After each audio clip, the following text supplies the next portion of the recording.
பேரன்பு கொண்ட பெரம்பலூர் மக்களிடம் என்னோட வருத்தத்தை தெரிவிச்சுக்கிறேன்னு சொல்லிட்டு நம்ம தளபதி விஜய் அவர்கள் ஒரு சின்ன அறிக்கை வெளியிட்டிருக்காரு. இந்த காட்சியெல்லாம் பார்க்கும்போது நமக்கே ரொம்ப கஷ்டமா இருக்கு. ஏன்னா நம்ம தளபதி விஜய் அவர்கள் மேல எந்த அளவுக்கு அன்பு மரியாதையும் இருந்திருந்தா அந்த மனுஷனை பார்க்க முடியலன்னு சொல்லிட்டு கண் கலங்கி இருப்பாங்க. நம்ம பெரம்பலூர் மக்கள் பல மணி நேரமா அந்த மனுஷனை பார்த்தே ஆகணும்னு சொல்லிட்டு பல்லாயிரக்கணக்கான பேர் ஒரு இடத்துல குவிஞ்சிருந்தாங்க. ஆனா தளபதி விஜய் அவர்கள் திருச்சி, அரியலூர், குன்னம் வரதுக்குள்ளே நைட்டு 11 ஆயிடுச்சு. நம்ம பர்மிஷன் வாங்கினதே சாயங்காலம் 6 மணி வரைக்கும் தான்.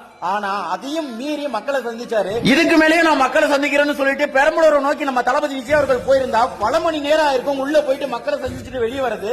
ஏற்கனவே காவல்துறை கொடுத்த டைமையும் மீறியாச்சு, காவல்துறை கொடுத்த ரூல்ஸையும் மீறியாச்சு. காவல்துறை ஒரு பக்கம் சீக்கிரம் முடிங்கன்னு சொல்லிட்டு பிரஷர் வேற கொடுத்துட்டு இருக்காங்க. இந்த நிலைமையில நைட்டு 1 மணி 2 மணிக்கு மக்களை சந்திக்க போனா அது சரிபட்டு வரான்னு சொல்லிட்டு அதை ரத்து செஞ்சுட்டு நம்ம தளபதி வீடு திரும்பிட்டாரு. அது மட்டும் இல்லாம இப்ப வருத்தத்தையும் தெரிவிச்சு நான் திரும்ப வருவேன்றதையும் சொல்லியிருக்காரு.